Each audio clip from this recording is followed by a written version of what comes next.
quelle est la différence essentielle entre la médecine officielle occidentale, celle qui nous entoure, et les médecines traditionnelles? Il y a une différence majeure qui va définir l'écart énorme entre les deux approches. Toutes les médecines traditionnelles ont une approche holistique de la personne, c'est-à-dire une approche globale. Elles vont tenir compte du vécu de la personne, de leurs émotions, de leur choix de vie, de leur manière d'être, et ainsi de définir un traitement spécifique pour cette personne, qui va être unique et qui va être la conclusion de tous ces paramètres qui vont entourer la personne. Notre médecine ne va pas tenir compte de tous ces éléments. Elle va se fier à des mesures très précises, des examens de sang, vous êtes tous allés vous faire des prises de sang, des images, des scanners, des IRM. Elle va essentiellement s'appuyer sur des chiffres et des croquis. Elle va s'appuyer sur la technologie pour comprendre ce qu'il se passe. Et la vérité de la maladie sera sur le papier.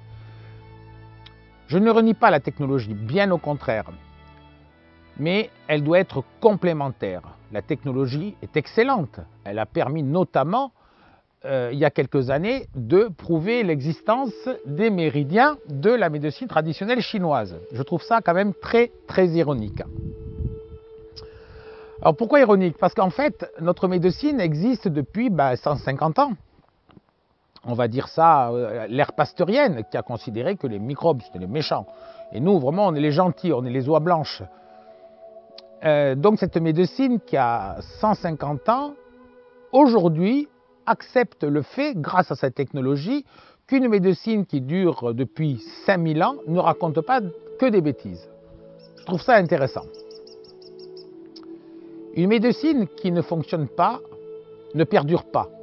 En tout cas, elle ne perdure pas 5 ou 6 000 ans.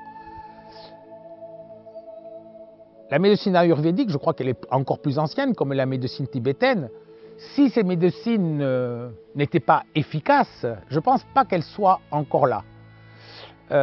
Et je pense que si elles sont encore là, après ces millénaires, c'est que je pense qu'elles n'ont plus rien à prouver, mais depuis très longtemps.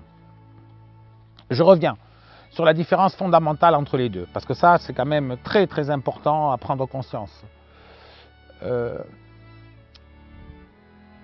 La médecine ayurvédique et la médecine traditionnelle chinoise et la médecine tibétaine ont des approches holistiques, globales, et vont définir un traitement pour une personne, la nôtre, celle qui n'intéresse que nous, un traitement unique pour une personne unique. En Occident, on ne va pas faire ça du tout. On va définir un traitement pour une maladie, des médicaments pour une maladie, sans tenir compte de la personne. Toutes les personnes qui auront la même maladie auront le même traitement. Quel dommage que notre médecine tienne si peu compte de la personne et la réduise à des examens biologiques et des clichés et des schémas et des chiffres et des scanners et des IRM. Les médecins homéopathes ne se sont pas tombés dans ce piège-là. Ils ont tout compris bien longtemps. Et maintenant, quand même, je dois dire quand même qu'il y a beaucoup de médecins allopathes qui aujourd'hui commencent à prendre conscience de ça. Qui commencent à se mettre à l'acupuncture, qui commencent à faire des formations et qui envisagent d'autres possibilités. Et ça, je trouve ça vraiment extraordinaire et j'ai vraiment bon espoir. Je trouve que c'est une excellente nouvelle.